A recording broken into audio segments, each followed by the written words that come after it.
Bismillahirrahmanirrahim. Assalamualaikum warahmatullahi wabarakatuh. Waalaikumsalam warahmatullahi wabarakatuh. Bismillahirrahmanirrahim. Wassalatu wassalamu ala asyrofil anbiya'i wal mursalin wa ala alihi washabbihi ajmain.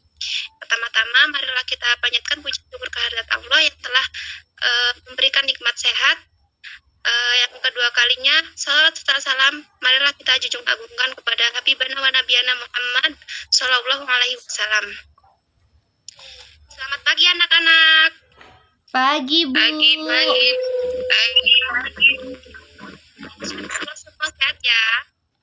Alhamdulillah Sebelum kita mulai sehat, pelajaran Bu. pada pagi hari ini, marilah kita sama-sama berdoa terlebih dahulu. Berdoa dimulai. Berdoa selesai. Baiklah, Ibu absen terlebih dahulu ya. Evita Nurmasari. Hadirah, Bu. Vika Anggraini. Hadirah, Bu. Kiki Nur Aini. Hadirah, Bu. Vindi Aryani. Hadirah, Bu. Haprudin. Hadir, Bu. Hamidatus Solehah. Hadirah, Bu. Baik, untuk materi pada hari ini kita akan membahas tentang dakwah Rasulullah secara terang-terangan. Kemarin kita membahas dakwah Rasulullah secara sembunyi-sembunyi, tapi kita mengulas kembali dakwah Rasulullah secara sembunyi-sembunyi. Nah, Rasulullah Shallallahu Alaihi Wasallam berdakwah secara sembunyi-sembunyi selama kurang lebih 3 tahun di kota Mekah. Seruan beliau yang pertama kali ditunjukkan kepada orang-orang yang serumah dengan beliau. Yang pertama, orang-orang yang serumah dengan beliau. Yang kedua, yakni ditunjukkan kepada sahabat, baik orang yang dikenal dekat dengan beliau. Dan yang ketiga kali ditunjukkan kepada orang-orang yang berhubungan agak dekat dengan beliau. Penyampaian dakwah tersebut dilakukan hingga turunlah wahyu yang memerintahkan Rasulullah SAW untuk menampakkan dakwahnya, yaitu pada surat Asy-Syu'ara ayat 214 sampai 216 yang berbunyi A'udzubillahi minasyaitonirrajim. Bismillahirrahmanirrahim. Wa anzir ashiratakal aqrabin wahfid janahaka limanit taba'aka minal mu'minin fa in asawkal faqul inni bari'um mimma ta'malun, yang artinya, dan berilah peringatan kepada kerabat-kerabatmu yang terdekat dan rendahkanlah dirimu terhadap orang-orang yang mengikutimu, yaitu orang-orang yang beriman. Jika mereka mendurhakaimu, maka katakanlah, sesungguhnya aku tidak bertanggung jawab terhadap apa yang kalian kerjakan. Nah, permulaan surat Asy-Syu'ara yang memuat ayat di atas menyebutkan kisah Nabi Musa alaihi salam dari permulaan nubuah hingga hijrah bersama Bani Israel yang akhirnya selamat dari kerajaan Fir'aun dan berakhir dengan ditenggelamkannya Fir'aun bersama pengikutnya. Kisah ini memuat tahapan-tahapan yang dilalui Nabi Musa alaihissalam selama menyeru Fir'aun dan kaumnya kepada Allah Subhanahu wa Ta'ala. Begitu pula nabi-nabi yang sebelumnya, nabi-nabi yang disebutkan setelahnya setelah Nabi Musa, yakni ada Nabi Ibrahim, Nabi Nuh, Nabi Hud, Nabi Soleh, Nabi Lut, dan Nabi Shu'aib. Nah, tahapan dakwah para nabi tersebut menjadi gambaran bagi Nabi Muhammad SAW dan para sahabatnya dalam menyeru kaumnya kepada Allah Subhanahu wa Ta'ala bahwa perjalanan dakwahnya mereka akan menemui rintangan dan tekanan yang begitu berat. Dengan begitu, mereka bisa mempersiapkan segala sesuatu sejak permulaan dakwah. Kemudian turunlah wahyu yang selanjutnya. Jadi, Nabi Muhammad ini termotivasi untuk berdakwah secara terang-terangan itu termotivasi oleh Nabi Musa dan Nabi setelah Nabi Musa. Yang tadi, Nabi Ibrahim, Nabi Nuh, dan Nabi Hud, dan lainnya tadi yang sudah Ibu sebutkan ya. Lalu, adapun surah yang memerintahkan Nabi Muhammad untuk berdakwah secara terang-terangan, yakni A'udzubillahi minasyaitonirrajim. Bismillahirrahmanirrahim. Asda bima tu'maru wa arid 'anil musyrikin. Inna kaifatakal mustahziin. Ini pada surat Al-Hijr ayat 94 sampai ayat 95. Yang artinya, maka sampaikanlah olehmu secara terang-terangan segala apa yang diperintahkan kepadamu dan berpalinglah dari orang-orang yang musyrik. Sesungguhnya kami memelihara kamu dari kejahatan orang-orang yang memperolok-olokkan kamu. Quran surah Al-Hijr ayat 94 sampai 95. Mungkin itu dulu yang Ibu sampaikan. Ada yang yang ingin ditanyakan? Tidak, Bu. Tidak, Bu. Jadi intinya itu ya anak-anak. Nabi Muhammad itu termotivasi oleh Nabi Musa untuk berdakwah secara terang-terangan. Jadi minggu ini kalian bisa membuat video presentasi tentang dakwah Rasulullah secara terang-terangan atau dakwah Rasulullah secara sembunyi-sembunyi. Nah, nanti video itu durasinya sekitar 5 menit. Nanti bisa dikirimkan ke ketua kelas ya. Ketua kelasnya kan Saprudin. Ya, Mas Saprudin ya. Mas Saprudin ya. Ya. Nanti itu videonya itu nanti dijadikan satu. Oke, mungkin itu saja yang dapat Ibu sampaikan. Apabila Ibu banyak salah, mohon dimaafkan. Ibu akhiri, wassalamualaikum warahmatullahi wabarakatuh. Waalaikumsalam warahmatullahi wabarakatuh. Warahmatullahi wabarakatuh. Waalaikumsalam warahmatullahi wabarakatuh.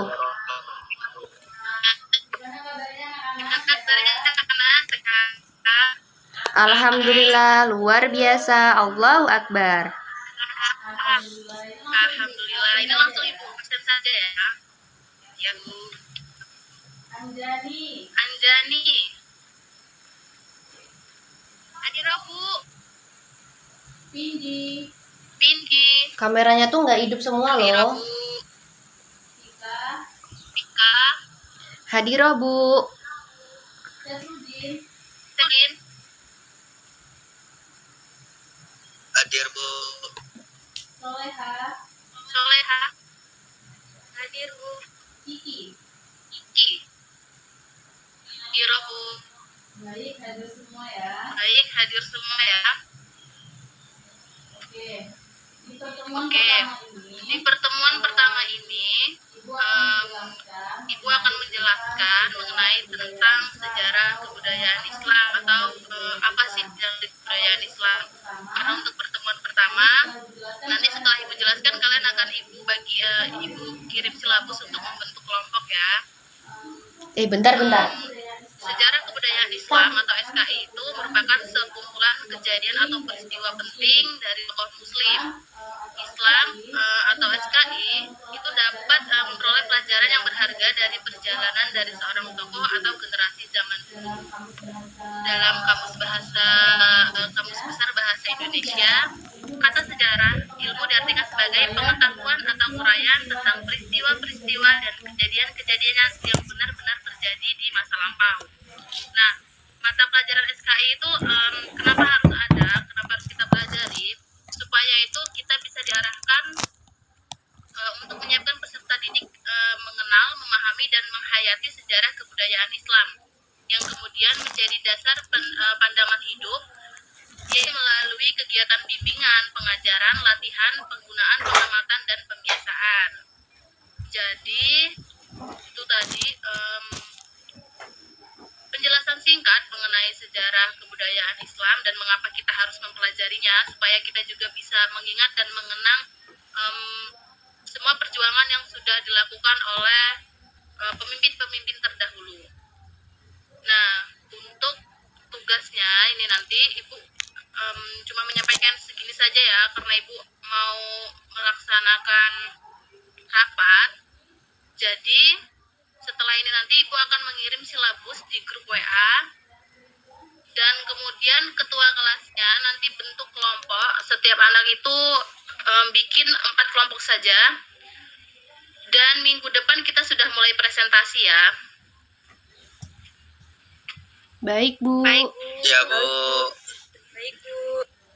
Baik, apakah ada yang mau ditanyakan mengenai pembentukan kelompok atau presentasi minggu depan?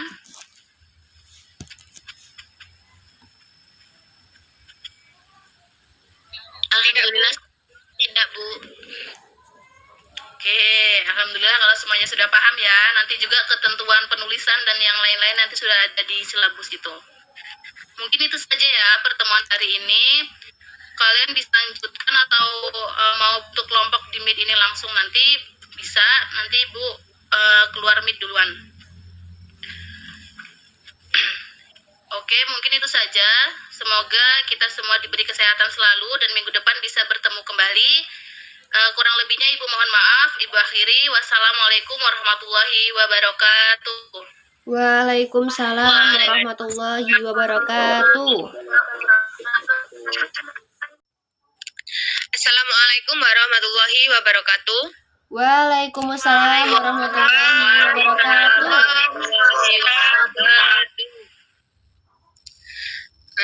Alhamdulillahirabbil alamin wa bihi nasta'in wa ala umuri dunya waddin wassalatu wassalamu ala asrofil anbiya'i wal mursalin wa ala alihi washabihi ajmain. Bagaimana kabarnya anak-anak hari ini? Alhamdulillah sehat, Bu. Alhamdulillah ya, sehat semua dan kita bisa dipertemukan kembali walaupun dalam keadaan virtual melalui Google Meet pada pagi menjelang siang ini. Kedua kalinya sholawat serta salam tak lupa kita sanjungan kepada junjungan kita Nabi besar Muhammad SAW yang kita nantikan syafaatnya kelak di yaumil qiyamah. Amin Allahumma amin. Sebelumnya Ibu absen terlebih dahulu ya anak-anak. Iya, Bu. Evita Nurmasari Hadir, Bu. Kiki Nuraini Hadir, Bu. Anjani Setia Ayu Wardani Hadir, Bu. Hamidatus Soleha Hadir, Bu. Vika Anggraini Hadir, Bu. Seprudin Hadir, Bu. Oke, semua hadir semua ya.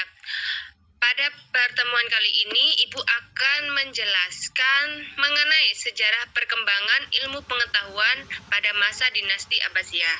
Nah, pada materi ini ada beberapa sub, tapi pertemuan kali ini Ibu akan membahas satu sub materi saja, mengenai perkembangan ilmu pengetahuan sebelum masa dinasti Abbasiyah. Nah, perkembangan ilmu pengetahuan telah ada sejak pada zaman Nabi Muhammad SAW. Ada beberapa sejarah singkat mengenai perkembangan ilmu pengetahuan sebelum dinasti Abbasiyah. Yang pertama yaitu pada masa Nabi Muhammad SAW. Pada masa ini beliau ilmu pengetahuan dilakukan oleh Nabi Muhammad dan para sahabatnya. Ada berbagai macam ilmu pengetahuan yang dilakukan oleh beliau dan didapatkan dari Allah Subhanahu wa taala. Ilmu yang telah didapatkan pada masa ini yaitu ilmu agama, di mana ilmu pengetahuan ilmu agama tersebut merupakan ilmu yang paling dasar pada zaman tersebut, dan Nabi Muhammad senantiasa menanamkan atau menekankan kepada umatnya akan pentingnya ilmu pengetahuan tersebut. Yang kedua yaitu pada masa Khulafaur Rasyidin. Setelah Nabi Muhammad meninggal, kepemimpinan pun dilanjutkan kepada Khulafaur Rasyidin, di mana sahabat-sahabat semangat dalam mempelajari ilmu tersebut. Bahkan ilmu agama tersebut menyebar di berbagai daerah. Pada masa itu juga ilmu yang berkembang yaitu ilmu agama antara lain Al-Qur'an, ilmu hadis, dan masih banyak lainnya. Yang ketiga yaitu pada masa dinasti Umayyah. Pada pemerintahan Khulafaur Rasyidin, setelah Khulafaur Rasyidin dilanjutkan oleh pada pemerintahan dinasti Umayyah, Yang selanjutnya yaitu pada masa dinasti Umayyah. Pada masa ini Islam semakin menyebar bahkan hingga ke benua Eropa. Pada masa ini terjadinya interaksi dan akulturasi antara budaya Islam dan non-Islam, sehingga banyak orang yang mempelajari ilmu agama. Selain itu juga, akhirnya penduduk banyak yang memeluk ilmu agama Islam dan memperdalam pemahaman tentang Islam. Dan di situ juga ilmu yang berkembang pun sama dengan ilmu pada masa-masa sebelumnya, yaitu antara lain ilmu Al-Quran, ilmu hadis, sejarah maupun filsafat. Mungkin itu saja yang dapat Ibu sampaikan. Jika ada yang kurang jelas, boleh ditanyakan. Apakah sudah jelas semua? Alhamdulillah sudah, Bu. Alhamdulillah sudah, Bu. Oh, mungkin udah jelas. Oh, Ibu akan tanya di antara kalian. Menurut Mas Syafruddin, pada masa Nabi Muhammad, mengapa pada masa Nabi Muhammad beliau senantiasa menekankan kepada umatnya untuk ilmu pengetahuan itu penting di dalam kehidupannya?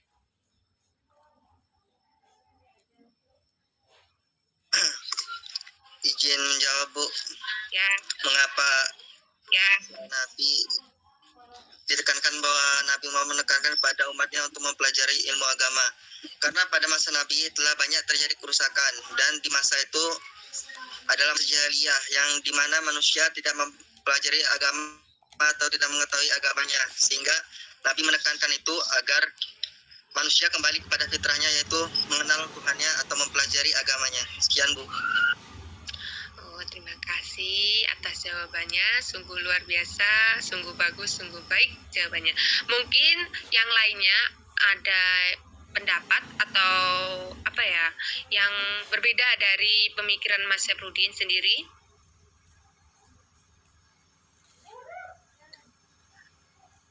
Mungkin tidak ada ya. Cukup sekian. Semoga materi yang Ibu sampaikan pada kesempatan kali ini dapat bermanfaat bagi kita semua. Dan materi-materi yang selanjutnya kita bahas pada pertemuan selanjutnya. Mungkin itu saja yang dapat Ibu sampaikan. Kurang lebihnya Ibu mohon maaf. Ibu akhiri, wallahul muwaffiq ila aqwamit thoriq. Wassalamualaikum warahmatullahi wabarakatuh. Waalaikumsalam warahmatullahi wabarakatuh. Apa kabar anak-anak? Baik, Bu. Baik, Bu. Masih semangat? Masih. Alhamdulillah masih, Bu. Masih, Bu.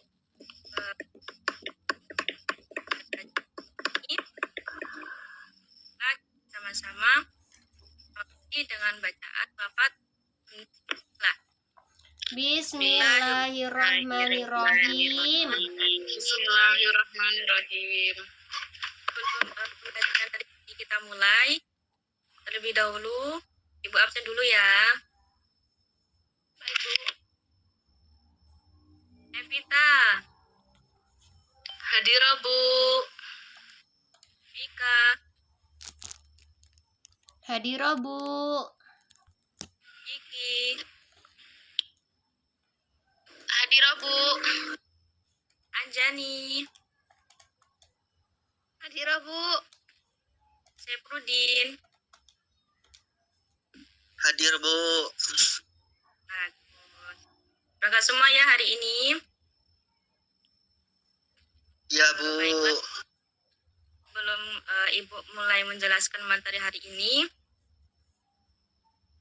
Ibu akan menjelaskan materi tentang tantangan dan rintangan Rasulullah Shallallahu Alaihi Wasallam dalam berdakwah.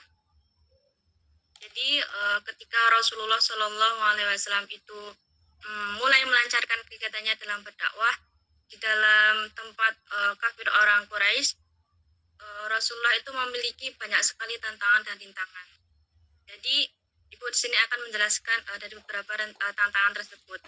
Yang pertama, di sini Ibu akan menjelaskan tantangan, yaitu penghinaan, ancaman dan siksaan yang yang dialami oleh Nabi Muhammad SAW, yaitu Rasulullah dihina sebagai orang gila, kemudian tukang sihir, anak celaka dan lain-lain.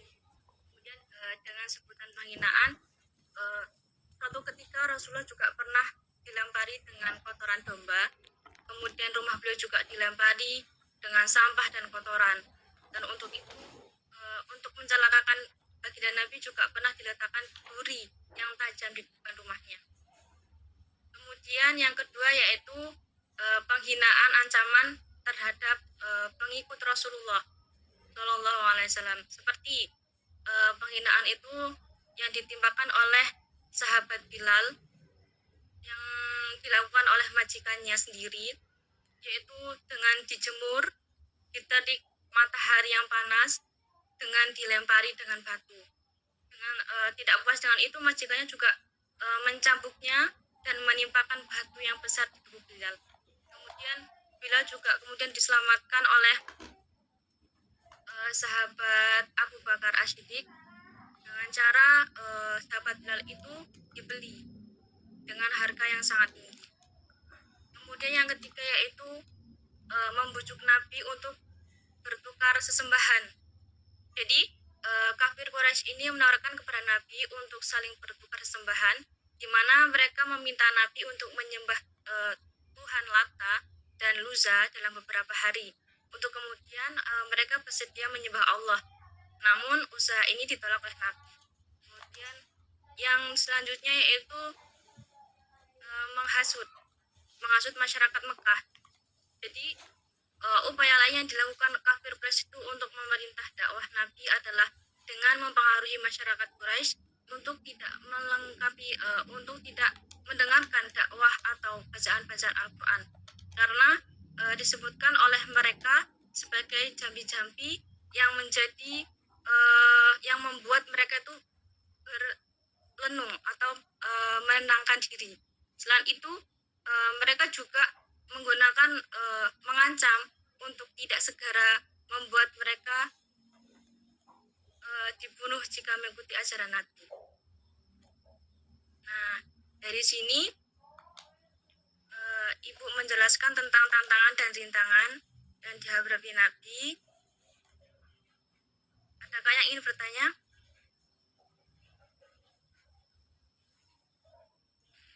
Tidak, Bu. Tidak, Bu. Baiklah, kalau tidak, di sini Ibu akan memberikan sedikit tugas. Jadi tugas kalian itu masing-masing anak membuat rangkuman ya, membuat rangkuman. Habis itu dikumpulkan ke ketua kelas. Setelah itu baru dikirim di WA-nya Ibu. Untuk deadline-nya Ibu batasi sampai jam 8 malam. Mungkin sekian Baik, dari Bu. Ibu. Mohon maaf apabila dalam penjelasannya kurang jelas. Ibu akhiri, wassalamualaikum warahmatullahi wabarakatuh. Waalaikumsalam warahmatullahi wabarakatuh. Waalaikumsalam warahmatullahi wabarakatuh. Waalaikumsalam warahmatullahi wabarakatuh.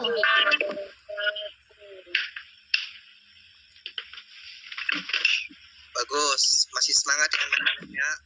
Sebelum kita masuk kepada materi, Bapak akan mengabsen terlebih dahulu sebagai bukti dokumentasi Bapak ya. Baik, yang Bapak panggil silakan menjawab ya. Ya, pertama Saudari Vika. Hadirah, Pak. Bagus. Saudari Soleha. Hadirah, Pak. Bagus. Saudari Evita.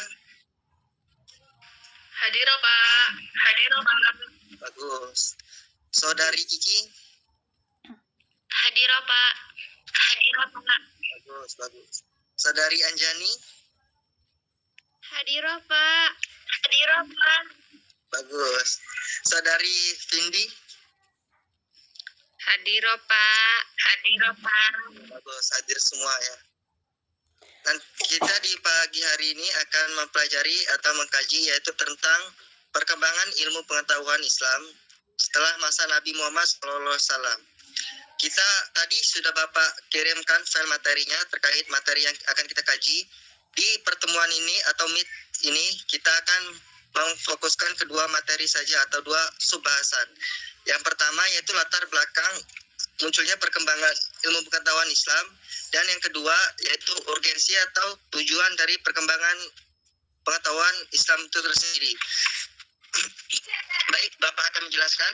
Yang pertama, pada masa Nabi Muhammad SAW, ilmu itu hanya ada dua, atau yaitu Al-Quran dan Sunnah. Karena manusia pada saat itu sudah cukup dengan keduanya, tidak perlu tambahan cabang ilmu tertentu. Pada masa setelahnya, masa sahabat, masa tabi'in dan tabi'ut tabi'in, mulailah muncul beberapa cabang ilmu pengetahuan.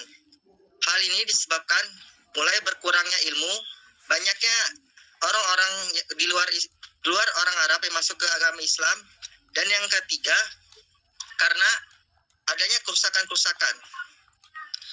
Contohnya, pada masa Nabi Muhammad tidak ada namanya ilmu hadis seperti ilmu matan dan sanad. Karena di masa Nabi, ilmu tersebut belum dibutuhkan. Karena para sahabat mengambil hadis langsung dari Nabi. Sedangkan masa-masa yang setelahnya mengambil ilmu melalui beberapa orang. Dan ternyata pada masa tersebut ada beberapa pemalsu hadis. Sehingga diperlukan untuk mengecek kesahihan hadis itu dengan ilmu hadis. Dan ilmu lainnya pun demikian. Yang kedua, kita akan mengkaji terkait dengan mengapa adanya perkembangan ilmu. Ada beberapa sebab terjadi perkembangan ilmu di dalam Islam. Yaitu pertama, untuk penjagaan dalam agama, seperti yang kita jelaskan tadi di dalam ilmu hadis, contohnya. Yang kedua, untuk memudahkan pemahaman. Yang ketiga, untuk memudahkan penjelasan. Kita ambil satu contoh, yaitu pada masa Nabi, tidak ada pembagian bahwa ruang lingkup pembahasan Al-Quran itu ada 4, yaitu fiqh, akidah, ibadah, muamalah, dan akhlak. Pembagian 4 ini dibagi karena untuk memudahkan pemahaman peserta didik dan juga untuk memudahkan guru dalam menjelaskan materi tersebut. Yang selanjutnya, istilah perkembangan ilmu pengetahuan di dalam Islam diistilahkan dengan marsaleh musalah, atau sesuatu dinilai dengan kemaslahatannya, atau ada sebagian ulama yang menilainya dengan bidah hasanah atau bidah yang baik. Untuk membedakan bidah yang baik dan bidah yang buruk itu ada beberapa kaidah. Yang salah satunya yaitu bidah yang buruk itu biasanya terkait dengan agama, sedangkan bidah yang baik biasanya hanya terkait sarana seperti mempelajari hadis, mempelajari usul fikih, itu hanyalah sarana. Sebagaimana yang disabdakan oleh Nabi Muhammad SAW, an Aisyah, an umul mu'minin Aisyah radhiyallahu anha, an Rasulullah SAW qala, man haddatsana min amrina hadza ma laisa minhu fa huwa raddun. Dari umul mukminin Aisyah radhiyallahu anha dari Rasulullah SAW bahwasanya dia bersabda, barang siapa yang mengadakan dalam urusan agama kami ini sesuatu yang bukan berasal darinya, maka ia tertolak. Mungkin itu kajian teori atau penjelasan singkat dari Bapak. Di akhir pertemuan ini Bapak akan memberikan tugas, yaitu untuk adik-adik sekalian menjawab pertanyaan. Catat ya pertanyaannya. Yang satu, apa latar belakang ada perkembangan ilmu pengetahuan setelah zaman Nabi? Yang kedua, apa urgensi atau tujuan dari perkembangan ilmu pengetahuan setelah masa Nabi? Pelan-pelan, Pak, ketinggalan. Pelan-pelan, Pak, ketinggalan. Ya, ulang ya pertanyaan yang kedua. Yang kedua, apa urgensi atau tujuan dari perkembangan ilmu pengetahuan setelah masa Nabi Muhammad SAW? Sudah jelas anak-anak semua? Sudah, Pak. Sudah, Pak. Sudah, Pak. Ya, baik. Nanti pertanyaannya bisa dilihat dari materi yang Bapak bagikan di grup WA ya. Mungkin sekian dari pertemuan ini Bapak cukupkan. Assalamualaikum warahmatullahi wabarakatuh. Waalaikumsalam warahmatullahi wabarakatuh. Assalamualaikum warahmatullahi wabarakatuh.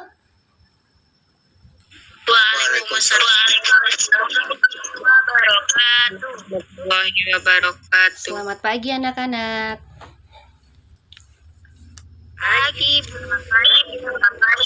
Bagaimana kabarnya? Sehat?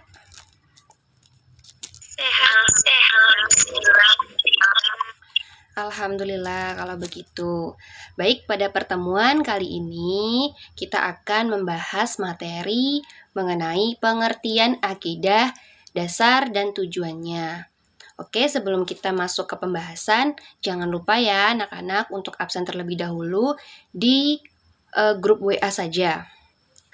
Baik, langsung saja materinya. Pengertian akidah. Akidah atau al-aqidah menurut bahasa berasal dari kata al-aqdu yang berarti ikatan, atau at-tawthiqu yang berarti kepercayaan atau keyakinan yang kuat, dan al-ihkam yang artinya mengokohkan atau menetapkan, dan ar-rabtu biquwah yang berarti mengikat dengan kuat. Sedangkan menurut istilah atau terminologi, akidah adalah iman yang teguh dan pasti, yang tidak ada keraguan sedikit pun bagi orang yang meyakininya. Kemudian, akidah adalah keimanan yang teguh dan bersifat pasti kepada Allah Subhanahu wa Ta'ala dengan segala pelaksanaan kewajiban, bertauhid dan taat kepadanya, beriman kepada malaikat-malaikatnya, rasul-rasulnya, kitab-kitabnya, hari akhir, takdir baik dan buruk, dan mengimani seluruh apa-apa yang telah sahih tentang prinsip agama usuluddin. Nah, kemudian ada dasar akidah yang terdapat dalam Quran surat An-Nahl ayat 36 yang berbunyi, A'udzubillahi minasyaitonirrajim. Walaqad ba'atsna fi kulli ummatin rasulan an ya'budullaha wajtanibut taghut wa minhum man hadallahu wa minhum man haqqat 'alaihi dhalalah wa fashiru fil ardi fanzur kaifa kana 'aqibatul mukadzibin, yang artinya, dan sesungguhnya kami telah mengutus Rasul pada tiap-tiap umat untuk menyerukan, sembahlah Allah saja dan jauhilah taghut itu. Maka di antara umat itu ada orang-orang yang diberi petunjuk oleh Allah, dan ada pula di antara orang-orang yang telah pasti kesesatan baginya. Maka berjalanlah kamu di muka bumi dan perintahkanlah bagimu bagaimana kesudahan orang-orang yang mendustakan rasul-rasulnya. Kemudian terdapat dalam Quran surat Az-Zumar ayat ke-65 yang berbunyi, A'udzubillahi minasyaitonirrajim. Walaqad uhiya ilaika wa ilal ladzina min qablik la in asyrakta la yahbatanna amaluka wa latakunanna minal khasyirin, yang artinya, dan sesungguhnya telah diwahyukan kepadamu dan kepada nabi-nabi yang sebelummu, jika kamu mempersekutukan Tuhan, niscaya akan hapuslah amalanmu, dan tentulah kamu termasuk orang-orang yang merugi. Kemudian ada tujuan dari akidah.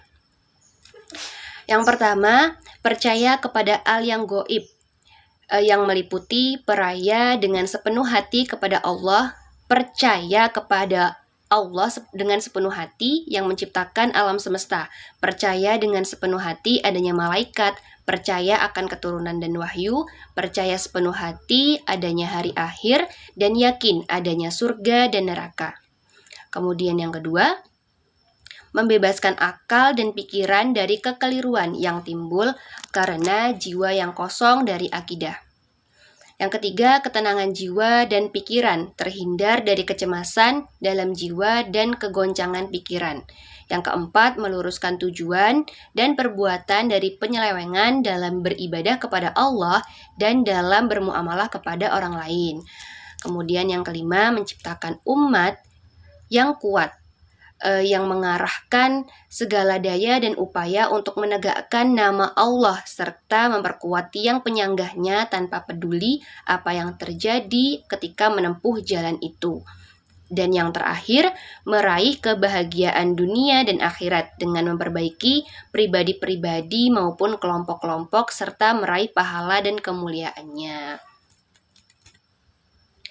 Nah, itulah tadi penjelasan mengenai akidah, dalil ataupun dasar dan juga tujuan. Bagaimana anak-anak? Apakah ada yang ingin ditanyakan mengenai materi Ibu hari ini? Alhamdulillah tidak, Bu. Paham. Oke, kalau begitu untuk hari ini Ibu akan memberikan tugas kepada kalian, tugas mandiri ya. Nah, tugasnya itu cuma 2. Ada 2 soal untuk kalian kerjakan. Tugasnya itu ditulis di kertas lembar, kemudian nanti di-scan, dijadiin PDF, dan dikirim ke WA Ibu ya. Jangan di grup, tapi langsung PC Ibu aja. Bagaimana? Paham? Baik-baik, Bu. Baik-baik. Oke, Ibu rasa cukup untuk pertemuan hari ini. Jangan lupa belajar, tetap patuhi protokol kesehatan kalau keluar rumah menggunakan masker. Terima kasih sudah aktif dalam kelas. Ibu akhiri, wallahul muwaffiq ila aqwamit thoriq. Wassalamualaikum warahmatullahi wabarakatuh. Waalaikumsalam warahmatullahi wabarakatuh. Baik. Assalamualaikum warahmatullahi wabarakatuh. Waalaikumsalam warahmatullahi wabarakatuh.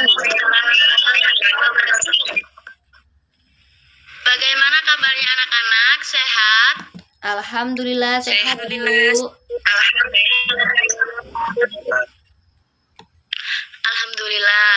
Baik. Sebelum kita memulai pembelajaran kita pada pagi hari ini, lebih baik kita membaca lafaz basmalah terlebih dahulu ya. Bismillahirrahmanirrahim. Ibu akan absen terlebih dahulu ya.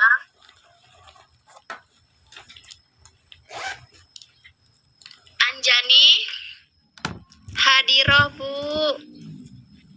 Evita Nurmasari, Hadirah, Bu. Hamidatus Salehah, Hadirah, Bu. Vindi Aryani, Hadirah, Bu. Seprudin, Hadir, Bu. Vika Anggraini. Hadirah, Bu. Baik, semua hadir ya. Baik, sebelum memulai pembelajaran pada pagi hari ini, pertama-tama marilah kita panjatkan rasa puja dan puji syukur atas kehadirat Allah Subhanahu wa taala yang mana pada pagi hari ini kita bisa berkumpul di dalam ruangan kelas tercinta kita ini dalam keadaan sehat walafiat. Allahumma amin. Kedua kalinya, salawat beserta salam tak lupa kita sanjungkan kepada junjungan Nabi Agung Muhammad Sallallahu Alaihi Wasallam yang kita nantikan syafaatnya esok di yaumul kiamah. Allahumma amin. Baik, materi kita pada pertemuan pada pagi hari ini yaitu tentang peradaban Islam dalam perang salib. Yaitu yang pertama mengenai tentang latar belakang terjadinya perang salib. Yang pertama yaitu karena perebutan wilayah kekuasaan yang sudah berlangsung ratusan tahun antara Romawi di barat dan di Persia timur. Yang kedua itu karena pergeseran kiblat agama Kristen ke Roma dari asal mula lahirnya agama itu menggiring pada kesalahan pemahaman terhadap ajaran aslinya yang dilakukan oleh Paus Paulus. Dan yang kedua yaitu tentang Sebab-sebab terjadinya perang salib, yaitu yang pertama ada perebutan wilayah kekuasaan yang sudah berlangsung ratusan tahun antara Romawi di barat dan di Persia timur. Yang kedua tentang pergeseran kiblat agama Kristen ke Romawi. Yang ketiga adanya keinginan para pedagang Eropa untuk menjajah kembali pelabuhan-pelabuhan yang ramai di Laut Tengah.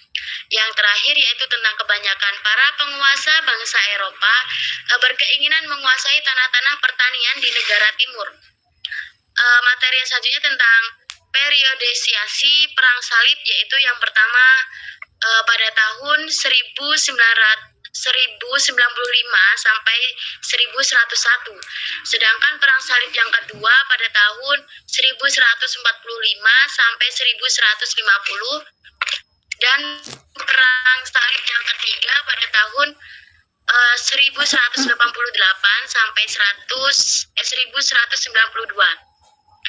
Jadi dampak dari perang salib tersebut adalah hancurnya peradaban Bizantium yang telah dikuasai oleh umat Islam sejak perang salib keempat hingga pada masa kekuasaan Turki Utsmani tahun 1453. Akhirnya seluruh kawasan pendukung kebudayaan Kristen Ortodok menghadapi kehancuran yang tidak terelakkan, yang dengan sendirinya impian Paus Urban II untuk unifikasi dunia Kristen di bawah kekuasaan Paus menjadi pudar. Jadi kenapa sih Bu bisa dikatakan perang salib? Karena waktu berperang membawa atau menggunakan salib. Menggunakan salib tersebut sebagai motivator saja ya, karena kaum gereja tidak mendapatkan dukungan. Mungkin itu saja materi yang dapat Ibu jelaskan. Kurang lebihnya nanti Ibu berikan soal karena Ibu mau ada rapat dengan kepala sekolah dadakan. Jadi Ibu berikan tugas nanti buat anak-anak merangkum materi tentang peradaban Islam dalam perang salib. Boleh dari materi yang Ibu jelaskan, boleh dari PPT nanti yang Ibu share di grup kelas ya. Baik, Bu. Nanti tolong ketua kelasnya dikoordinir.